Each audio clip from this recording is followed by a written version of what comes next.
பணம், பேர், புகழ் வேண்டும் என்று நினைத்தால் வாழ்க்கையில் தோற்று போவீர்கள்.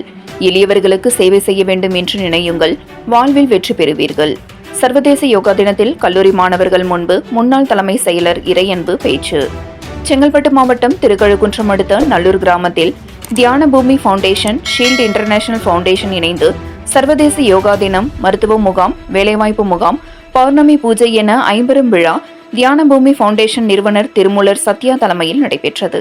சிறப்பு அழைப்பாளராக பாலம் அமைப்பின் நிறுவனர் பத்மஸ்ரீ பாலம் கல்யாண சுந்தரம், ஆன்மீக சொற்பொழிவாளர் சோ Meenakshi Sundaram, shield international group தலைவர் doctor Ganesh Acharya, acupuncture doctor M N. Shankar மற்றும் முன்னாள் தமிழக அரசின் தலைமைச் செயலாளர் முனைவர் இறையன்பு ஆகியோர் கலந்து கொண்டு மாணவ மாணவிகளிடையே சிறப்புரையாற்றினர்.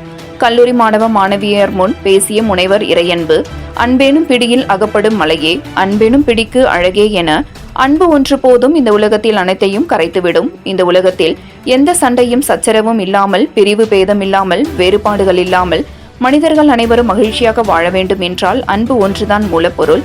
இதைத்தான் திருமூலர் அன்றே சொன்னார். அன்பும் சிவமும் இரண்டென்பார் அறிவிலார், அன்பும் சிவமும் ஒன்றென்று அறிவேன், அன்பும் சிவனும் ஒன்று என்று அறிந்தவர்கள் அன்பில் உருவானவர்களாக இருப்பார்கள், சிவமாக இருப்பார்கள். அதனால் எளிய மக்களுக்கு உங்களால் முடிந்ததை செய்யுங்கள். நீங்கள் எல்லாம் எளியவர்கள், கல்லூரியில் படிக்கிறீர்கள். நீங்கள் ஒரு பணியில் இருந்து கொண்டு எல்லோருமே செய்வதை போன்று செய்ய முடியாது. ஆனால் இப்போதே உங்களுடைய வாழ்க்கை எளியவர்களுக்காக இருக்க வேண்டும் என்று நினையுங்கள். அது போதும். நான் இந்திய ஆட்சி பணியிலேயே தேர்வு எழுதும் மாணவர்களிடம் சொல்வேன், நீ வெற்றி பெற விரும்பினால் பணம் வேண்டும், புகழ் வேண்டும் என்று எழுதினால் தோற்று போவீர்கள். உண்மையிலேயே நான் எளிய மனிதர்களுக்கு உதவிட ஒரு வாய்ப்பாக இதை உருவாக்கிக் கொள்வேன் என்று நினைத்து தேர்வு எழுதும்போது நிச்சயம் வெற்றி பெறுவீர்கள். மேலும் சாதி சமய வேறுபாடுகள் என்று இருங்கள், அந்த மயக்கம் தரும் ஊறுகள் நமக்கு வேண்டாம் என்றார் திருமூலர். மது மயக்கம் தரும் அந்த மயக்கத்தில் இருப்பவர்கள் மூடர்களாகத்தான் இருப்பார்கள். இன்றைய தேவை நாம் வேதங்களை மறந்து, பிரிவினைகளை மறந்து மனிதர்களை நேசிப்பதுதான். அதுதான் திருமூலர் சொல்வது. இந்த யோகாவிலேயே நீங்கள் பல உடற்பயிற்சிகளை செய்தீர்கள். உடற்பயிற்சிகளை செய்வதன் நோக்கம் என்ன என்பது பற்றி கிருஷ்ணமூர்த்தியிடம் கேட்டபோது இது நல்ல உடற்பயிற்சி என்று குறிப்பிட்டார். இதற்கும் ஆன்மீகத்திற்கும் என்ன தொடர்பு என்று கேட்டபோது இது உடலை நெறியாக வைத்துக் கொள்ளக்கூடியது என்று அவர் குறிப்பிட்டார். உடலை நெறியாக வைத்துக் கொள்ளவில்லை என்றால் அந்த உடம்பை கொண்டு உடம்பை கடக்கும் உபாதையத்தை கை கொள்ள முடியாது. இதைத்தான் உடம்பால் அழியார், உயிரார் அழிவர் என்று குறிப்பிட்டார். நீங்கள் உடலை நெறியாக வைத்துக் கொள்வதன் மூலம் மனதை நெறியாக வைத்துக் கொள்ளலாம், உங்கள் நடத்தையை நெறியாக வைத்துக் கொள்ளலாம், உங்கள் பயன்பாட்டை நெறியாக வைத்துக் கொள்ளலாம், மற்றவர்களிடம் பழகுவதை நெறியாக வைத்துக் கொள்ளலாம். அதற்கு இது ஒரு பாலமாக இருக்கும் என்பதுதான் உண்மை. எனவே நீங்கள் உங்கள் வாழ்க்கையில் அன்பு செலுத்துவதை மட்டும் மேற்கொள்ளுங்கள். அதுவே ஆன்மீகத்தின் உயர்ந்த பணியாக இருக்கும். எந்த பிரிவினை இருந்தாலும் எல்லா மனிதர்களையும் நேசிக்க கற்றுக்கொள்ளுங்கள். அதுதான் திருமூலர் சொன்ன வழி. அன்பும் சிவமும் இரண்டென்பார் அறிவிலார் என்பதை மனதில் வைத்துக்கொண்டு அன்பே சிவமாய் நீங்கள் இருக்க வேண்டும் என்றார். தொடர்ந்து மருத்துவ முகாமும் வேலைவாய்ப்பு முகாமும் நடைபெற்றது. யோகா பயிற்சியில் கலந்து கொண்ட மாணவ மாணவியருக்கு முன்னாள் தலைமை செயலாளர் இறையன்பு சான்றிதழை வழங்கி பாராட்டினார். நிகழ்ச்சியில் கல்லூரி மாணவ மாணவியர், பேராசிரியர்கள், சமூக ஆர்வலர்கள், மக்கள் பிரதிநிதிகள், தியானம் ஃபவுண்டேஷன் தன்னார்வலர்கள் என பலர் பங்கேற்றனர். நிகழ்ச்சியை தொகுப்பாளர் ஞானசி தொகுத்து வழங்கியது குறிப்பிடத்தக்கது.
திரு சத்யா அவர்களே, அவருடைய துணைவியார் திருமதி யசோதா சத்யா அவர்களே, மேடையிலே அமர்ந்திருக்கின்ற திரு பாலம் கல்யாண சுந்தரம் அவர்களே, கூடத்து உலா நலன் கோயிலும் உலா நலன், அவன் வேதத்து உலா நலன், வேட்டை விட்டான் நெஞ்சில், வேட்டை விட்டான் நெஞ்சத்தில் நெஞ்சில் கூடத்து உலே நின்று முக்தி தந்தானே. எவன் ஒருவன் வேஷம் போடாமல் வாழ்கிறானோ அவனுடைய உள்ளத்தில் இருந்து அவன் ஞானத்தை தருகிறான் என்று குறிப்பிடுகிறார்.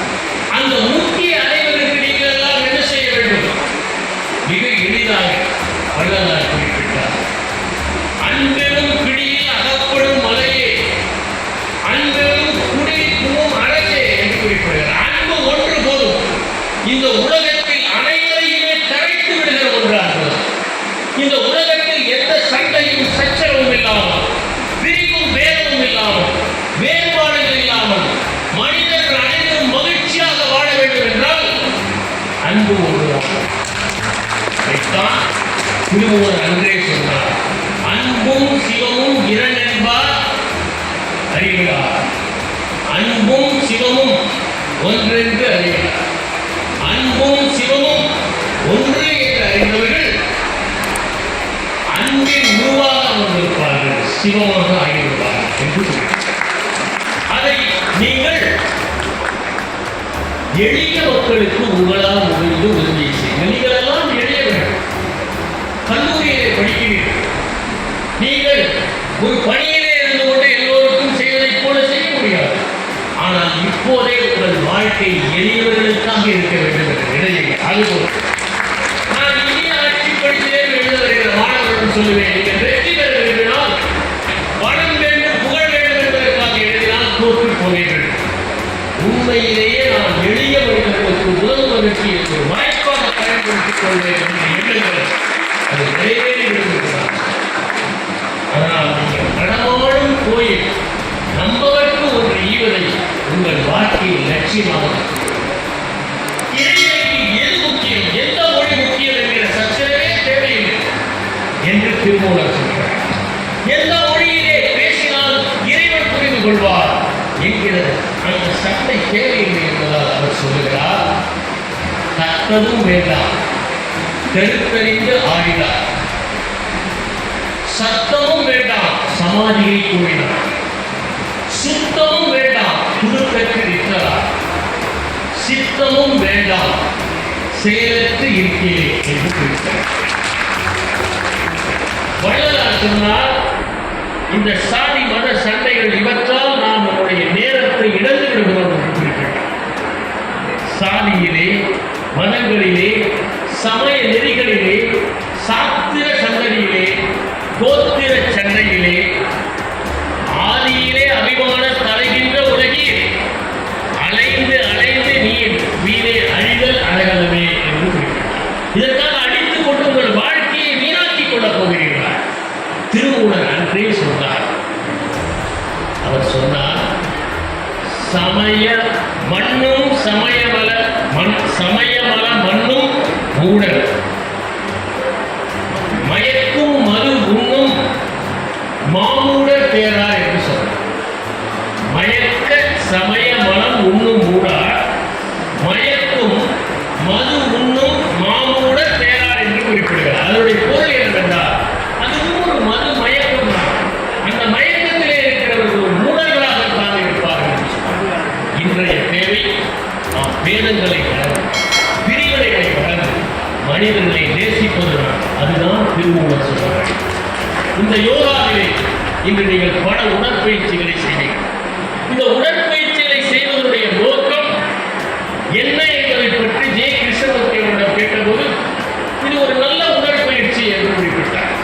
இதற்கும் ஆன்மீகத்திற்கும் என்ன தொடர்பு என்று கேட்டபோது இது உடலை நெறியாக வைத்துக் கொள்ளக்கூடியது என்ற உடலை நெறியாக வைத்துக் கொண்டால்தான் உடம்பால் அழியை உயிரால் அழிவார் என்பது நிறைவேற முடியும். நீங்கள் உடலை நெறியாக வைத்துக் கொள்வதன் மூலம் மனத்தை நெறியாக உங்கள் நடத்தையை நெறியாக வைத்துக் கொள்ளலாம், உங்கள் பண்பாட்டை நெறியாக வைத்துக் கொள்ளலாம், மற்றவர்களோடு பழகுவதை நெறியாக வைத்துக் அதற்கு இது ஒரு பாலமாக இருக்கும் என்பதுதான் உண்மை. எனவே நீங்கள் உங்கள் வாழ்க்கையில் அன்பு செலுத்துவதை மட்டும் மேற்கொள்ளுங்கள். அதுவே ஆன்மீகத்தில் உயர்த்தபடியாக இருக்கும். எந்த பிரிவினையும் இல்லாமல் எல்லா மனிதர்களையும் நேசிக்க கற்றுக்கொள்ளுங்கள். அதுதான் திருமூலர் சொன்ன வழி. அன்பும் சிவமும் இரண்டென்பார் அறிவிலார் என்பதை மனத்தில் வைத்துக் கொண்டு அன்பே சிவமாய் நீங்கள் அமர்ந்திருக்க வேண்டும் என்று கூறி விடைபெறுகிறேன்.